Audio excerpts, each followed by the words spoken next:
7 kilometers to the Kremlin and 3 to the Ministry of Defense. Drones have reached Moscow. Bashkortostan takes up the baton. A fire show at the oil depot. There will be no truce. Friendly drones might pay Putin a visit right during the parade.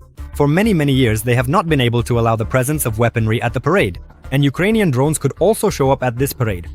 Air defense drones and hundreds of millions for Ukraine. Zelensky gathered European leaders in Yerevan. Putin is in a panic. 5 days until the parade and the bunker dweller is panicking. Air defense is being deployed to the fullest extent. 280 air defense systems have been pulled up to the bunker. Grozny and Kazan have been left defenseless. Armenia is abandoning Moscow and shifting its course toward Ukraine and NATO.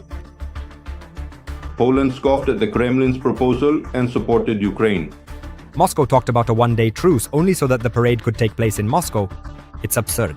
In the end, I am not going to persuade Zelensky to agree to such proposals. New fighter jets and domestic weapons production. Israel is radically changing its military power. The country's authorities have approved the creation of 2 new fighter squadrons. The oil resort season in Tuops will happen. The mayor is already inviting Russians. Greetings, I am Volodymyr Rabchin, and this is Ukraine Today. Please subscribe to the channel, leave a like, and let's move on to the news. Moscow is being visited by drones. A few days before the Parade of Victory frenzy was to be held in the Russian capital, Ukrainian UAVs arrived in the Whitestone city. It became known that one of them was intercepted by Russian air defenses, which brought the drone down right into a residential high-rise building. Another important point, this happened just a few kilometers from the Kremlin. And what if there are more drones? And what if there are both drones and missiles? It seems that Moscow is also beginning to feel the consequences of the war that Russia unleashed against Ukraine. Satellite images of the damaged oil pumping station in Perm, Russia have appeared in open sources. There are reports of damage to the tank farm and technological pipelines. In April, unmanned systems forces struck 38 enemy air defense assets. This includes both anti-aircraft missile systems and radar and electronic warfare equipment. May is just beginning. It will be interesting to see what numbers we get at the end of this month. Ukraine and Poland are starting joint production of drones. This is one of the indicators of the growing closeness between Kyiv and Warsaw. The Poles not only do not believe in Putin's peaceful intentions, but are essentially ready to repel a possible Russian attack. NATO is falling apart while Poland is drawing closer to Ukraine.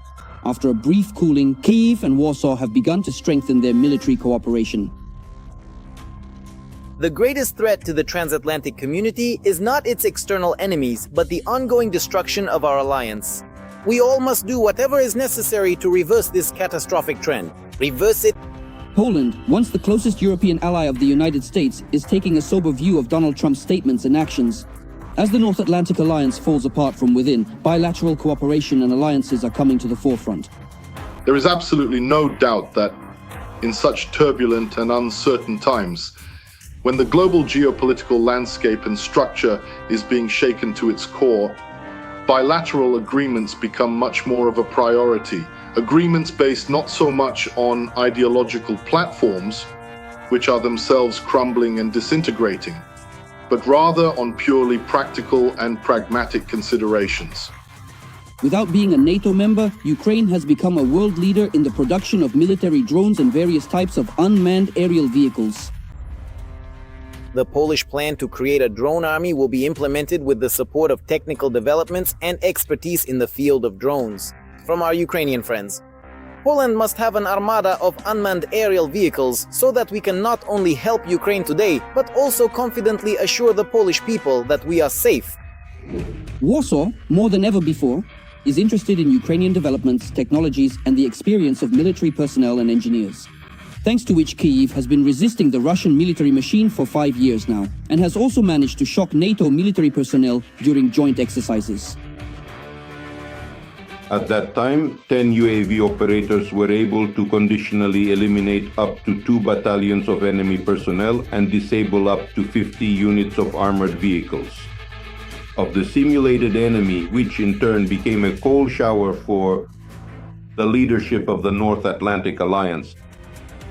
According to Polish Deputy Minister of National Defense Cezary Tomczyk, Poland is counting on the creation of joint drone production facilities, scaling up technological exchange, as well as the opportunity to test its own drones and military equipment in real combat conditions on the territory of Ukraine. This includes the use of FPV drones to destroy enemy personnel and equipment, as well as, accordingly, the use of interceptor drones for the destruction of aerodynamic weapons. That is why there is such keen interest from the Polish side, especially considering the fact that the Russian Federation is constantly raising the issue of a possible invasion of Polish territory from the territory of the Republic of Belarus to create the so-called Suwałki corridor. In times of transatlantic turbulence, it is Ukrainian technology and the combat experience of the Ukrainian armed forces that are becoming the main and stable guarantor of security for the European continent. We continue the topic of joint defense production. Now we will talk about Ukraine and Japan. At the same time, Tokyo has relaxed its own policy banning the export of weapons to other countries. Will this help Ukraine? The answer is in the report. 80 years of neutrality, pacifism, and covering up its own sins have come to an end. Japan is once again entering the global arms market.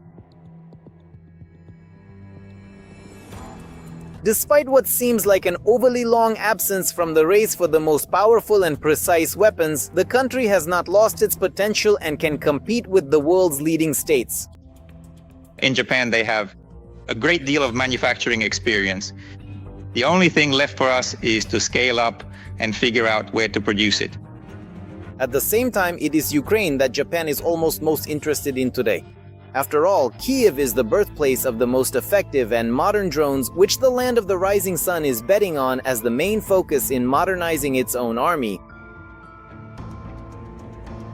So according to analysts, cooperation between Ukraine and Japan is reaching a new level. A traditionally neutral country is now focusing on militarization, and without official Kyiv, Tokyo simply won't manage. Japan is interested in Ukrainian approaches to the use of drones, not only maritime but also aerial. This concerns production technologies to a lesser extent and much more the tactics and integration with other means of warfare. The changes began last year with the arrival of the new Prime Minister, Sanayeta Kaichi. They continued in February 2026 with her party's victory in the parliamentary elections. And they are intensifying right now, which is increasing interest in Ukraine. In the context of growing regional security threats, no country can ensure peace and its own security alone. Lifting the ban will allow friendly countries to strengthen our defense capabilities and prevent conflicts. By the way, their own arsenals. Japan has not forgotten to stockpile them despite all its pacifism. Experts note that militarily, Tokyo can compete with any European country. Japan has built 2 aircraft carriers, bought F-35 planes from the Americans and missiles for these planes. The Americans pretended that, well, yes, it's just a destroyer with a flight deck, where 20 planes can fit on one of the ships. Japan managed to buy 400 Tomahawk missiles from the Americans, signing the contract in time in 2023. You know, an exceptionally peaceful and friendly country that now has long-range capabilities. If previously all this was only for domestic use, now it can be supplied to allies. Since 2014, exports were strictly limited to just 5 categories of non-lethal equipment, such as for demining or rescue operations. Now, however, direct deliveries of missiles, warships, ammunition, and aircraft are permitted. Does this mean that Japan is turning into a military power? Not yet. This is an element that is purely economic in nature. A military-industrial complex as such has not been formed in Japan. And despite all its exceptional economic and technological power, weapons production remains a weak link. A weak link. Japan wants to give weapons manufacturers a broader range of opportunities to develop modern systems. And the most advanced systems are unmanned systems. That's why there is interest in Ukraine. After all, our interceptor drones have proven in practice that today this is the best solution against enemy UAVs. And instead of creating everything from scratch, it's possible to produce products inexpensively by adapting ready-made commercial components. And since we're talking about mass production, it's easier to make a profit and the production speed is higher since the market is developing rapidly. In this sense, the Ukrainian business model and accumulated experience are valuable. That's what is appreciated. At the same time, Ukraine is willing to share its experience. At the state level, meetings have taken place repeatedly, the latest of which resulted in a new aid package of $6 billion being allocated to us. This is mainly investment in our economy, as well as non-lethal equipment such as transport for the military, body armor, helmets, and medical supplies. However, when talking about defense, one should not exclude air defense systems, specifically missiles for the Patriot systems. Patriots fit perfectly into Japan's current doctrine of not supplying weapons that can directly destroy enemy personnel or equipment. However, it seems that even this rule will soon be broken. After all, in Japan, the population now openly supports the militarization of the country against the backdrop of threats from China and Russia.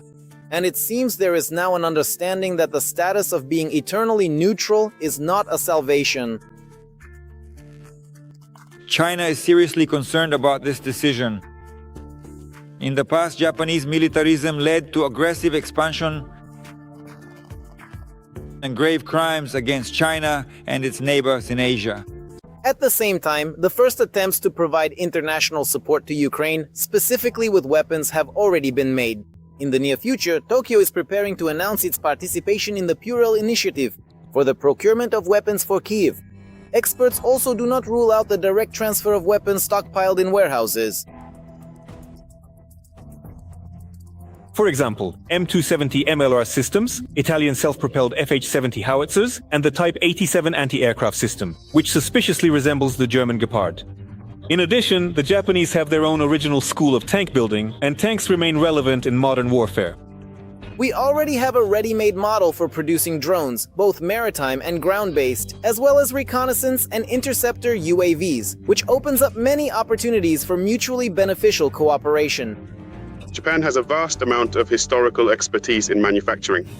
The primary remaining challenge for us is to successfully scale up our operations and determine exactly where to produce them, either in Japan or perhaps we could set up this production somewhere in Ukraine. But everyone understands that we are critically in need of air defense missiles. Especially since after the United States directly refused to grant us a license to produce these missiles on Ukrainian territory, the only way to obtain them, not just from the Americans, but from anyone else as well, is this. At the same time, Japan's Ministry of Defense is also considering the direct purchase of Ukrainian UAVs. According to Kyoto News, the ministry has received about $1.7 billion to strengthen its defense with the help of drones. And if Tokyo decides to arm itself with the best models, these drones will almost certainly be Ukrainian. In the past 24 hours, Russia has lost at least 1,120 occupiers killed and wounded. Thus, since the beginning of the full-scale invasion, this already amounts to 1,335,150 occupiers. In addition, over the past 24 hours, Ukraine's defense forces have destroyed 6 Russian tanks, 4 armored combat vehicles, and, attention, 113 artillery systems, as well as dozens of other pieces of Russian military equipment. It seems that personnel and artillery are currently the top priority targets for Ukraine's defense forces. Now is the perfect time to subscribe to the channel, like this video, and share it. Please do it right now. Thank you, and glory to Ukraine. The Russians deliberately targeted the radiation monitoring laboratory at the temporarily occupied Zaporizhzhia nuclear power plant. IAEA representatives have approached the occupiers with a request for permission to inspect the situation. They once again emphasize that any attacks near nuclear facilities can pose risks to nuclear safety. Large-scale purges in Russia? The governor of Belgorod region, Gladkov. Looks like an exit. There may also be a change of power in Dagestan. What is the Kremlin preparing for, and what is it seeking revenge for? All the details. Coming up next. Dismissal in exile or pretrial detention. The governor of Belgorod region faces a rather bleak prospect. Vyacheslav Gladkov is about to be removed from his position as head of the border region, all because the Kremlin is fed up with the officials whining. They've had enough. Yeah, just had enough. Although, to be fair, Gladkov is complaining for a reason. We've never faced problems of this scale before. This problem could affect the entire region. The Belgorod region. That's 1.5 million people.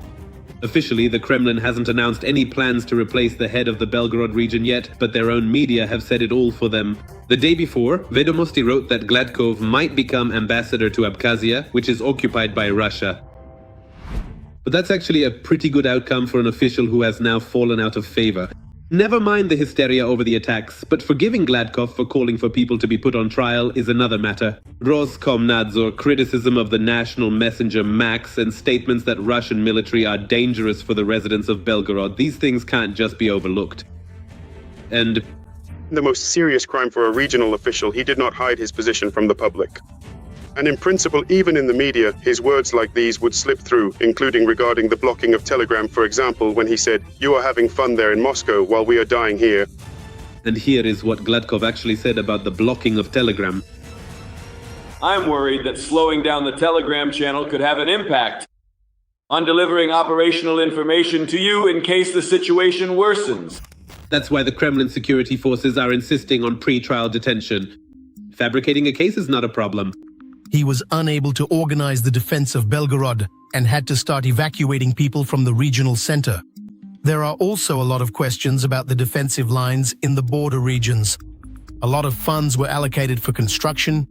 The FSB and the investigative committee reasonably suspect that some of these funds ended up with people from Gladkov's inner circle. And if not in pre-trial detention, then they suggest bringing Gladkov to Moscow to keep him under control. Russian media have written about this option. Supposedly, he could take the position of Deputy Minister of Economic Development.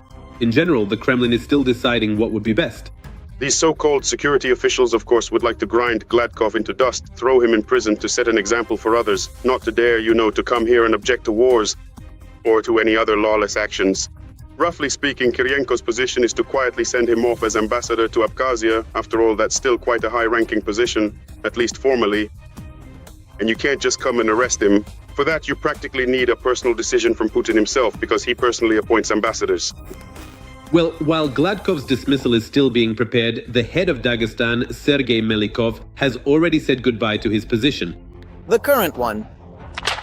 The head of the Republic, Sergei Alimovich Melikov, his term ends in September. He comes in, he has done a lot, and we are grateful to him for that. He is moving on to another job. Life goes on, it keeps moving forward. He was not asked to leave because of freedom of speech like Gladkov, although Melikov also says what he thinks. Tell me, who are these idiots? To all male citizens? Report immediately to the military commissariat. Bring your military ID with you. Are you fucking idiots or what? There were a lot of questions for Sergei Melikov, another nail in the coffin. His bureaucratic career was hammered by the flood in Dagestan, or more precisely by the fight with its aftermath. But there is, among those close to the authorities, the Telegram channel Kremlin Snuffbox. There's another interesting theory. Mobilization, or more precisely the resistance to it in Dagestan. Do you remember the protests of 2022? So, on the eve of announcing a new wave of mobilization, the Kremlin remembered that Melikov can't keep the region under control. The final decision to replace the head of the republic was made by Vladimir Vladimirovich after he was reminded that mobilization could begin in Russia. No one has forgotten the unrest and protests that took place in Dagestan during the previous wave. Melikov also demonstrated his ineffectiveness back then. We cannot allow a repeat of such problems in Dagestan, a source in the presidential administration explained to us. Although he was appointed precisely as a kind of overseer in a prison, and at first that's exactly how it was. But Melikov didn't have the strength to deal with the Dagestanis. He became notorious and well known there mainly for forcibly dispersing large crowds of people, throwing them into dark prisons, ruthlessly cracking down on them, constantly referring back to Moscow, and always saying that we must faithfully serve the interests of the White Tsar. And this brings us to the main reason, the failures of Melikov in the post of head of the Republic. Dagestanis, to put it mildly, do not like or respect officials. All of Dagestan hated Melikov. He had a nickname there, Vertukai, prison guard, the Dagestani leader. This was a very strange situation for a multi-million strong republic with a multi-million Muslim ummah. A person who was not only non-religious but also treated the traditions of the Dagestani people with barely concealed contempt because, well, this was a man who had to be carried into his car after the end of the workday because he could no longer walk on his own. And you understand, such a person cannot lead a republic where people mostly do not drink. But this is a problem of the Kremlin, which appointed Melikov. And the Kremlin, to some extent, understands its responsibility, so they remove their minion out of sight, as they say, in order to suppress protest sentiment in Dagestan before a revolt could begin. It is important to respond instantly to every local incident if such incidents occur. And that does happen. Life is complex and diverse. It is necessary to suppress provocations and attempts to incite discord among people. Who will replace Gladkov and Melikov is unclear. Obviously, it will be some new figures who are close to and convenient for the Kremlin. But it seems to us, personnel rotations will not be limited to Belgorod region and Dagestan, especially since elections of some sort are coming up in Russia, whatever kind of elections they may be. The president of Ukraine, Volodymyr Zelensky, has arrived in Yerevan on an official visit. He is participating in the European Political Community Summit together with leaders from more than 40 countries. The event includes substantive discussions on security issues. At the opening of the summit, the Ukrainian leader stated that Russia is now significantly weakened, and almost for the first time at the parade, there will be no military equipment in Moscow. Slovakia supports Ukraine's accession to the EU and is ready to assist on this path. President Zelensky said this after meeting with Prime Minister Fico. According to the president, he also discussed potential cooperation between the countries in various fields with his counterpart. Kyiv has still not received a response to Zelensky's proposal for a visit by a U.S. delegation to Ukraine for negotiations at the technical group level. This was reported by our country's embassy in the United States. They noted that the attention of the U.S. is currently focused on the Middle East. I believe that Vitkov would have gone to Moscow without delay if the Kremlin had proposed a meeting. He might even have taken Kushner with him. Trump rejected Iran's proposal for a phased end to the war. He called the conditions unacceptable. He stated that he sees no point in making agreements since the military situation is currently developing very well. Later, the American leader announced the launch of Operation Project Freedom in the Strait of Hormuz. Its goal is to guarantee the safe passage of ships from neutral countries. Meanwhile, American troops are leaving Europe, for now from Germany. But this may be just the beginning. In the US, there are concerns that Putin might interpret this move as a call to action. Everyone unnecessary go home. Donald Trump has once again taken up the task of optimizing the American military. This is a show of force. This time, the American president announced the full-scale return of US troops from NATO bases in Europe. We're talking about thousands of soldiers stationed in Italy and Spain. You know, why not? Italy hasn't helped us at all, and Spain has behaved terribly. Germany also ended up in Trump's crosshairs. Along with Italy and Spain, the American president accused them of being unwilling to take an active part in the war with Iran that he started. Supposedly, NATO, led by the Bundeswehr, is in no hurry to send its soldiers to support the US Army.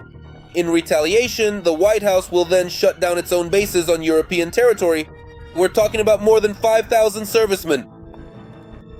The Germans have become more active. What's the irony? I mean, why punish the Germans?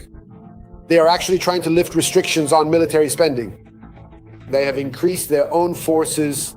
Now they have the largest army in Europe.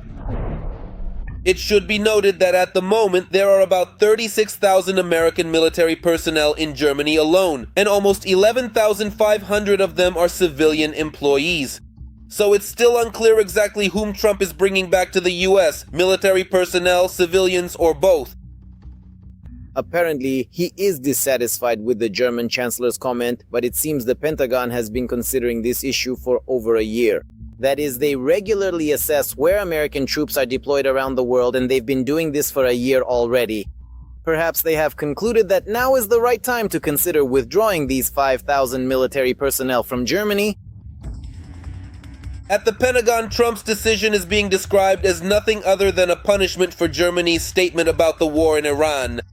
But here's the problem. The only one worse off from the American president's impulsive decision is himself. More and more Republicans are speaking out. Some are threatening to hold hearings, others to initiate them. A vote in order to try to clarify the positions that certain members of the House of Representatives and the Senate hold on these issues. And all this is happening against the backdrop of the problems the American army has gotten itself into in Iran. After all, Trump did not manage to achieve a blitzkrieg in the Middle East. If the war lasts another month or two, I think you will really start to see Republicans stepping up their efforts to put pressure on the administration and stop it. But even if Trump insists on his position and actually withdraws some troops from Europe, it won't make things much worse for the latter. On the contrary, analysts assure the current White House policy actually benefits the alliance countries. I think they will continue doing what they've been doing for the past few months, or rather the past year, namely building up their own capabilities. They know that they need to be able to defend themselves. They know that the Americans won't be here forever, won't be in Europe forever. In other words, Europeans are stepping up their efforts to ensure their own security. Finally, let's talk about the essence of the Russian world. Large-scale deforestation in Russia. The real situation became known after the update of Google Maps. Recent satellite images of the Irkutsk region are shocking. Instead of dense forests, there are bare patches. Officially, Russia reports 1 million hectares of deforestation per year, but in reality, due to illegal logging and fires, between 5 and 6 million hectares of forest disappear. Modern Russia is only capable of destroying, even itself. That's all for today. Thank you for watching. Strength to the Ukrainian defenders, both men and women. Glory to Ukraine. Subscribe to the channel, like, comment, and share this video. See you next time.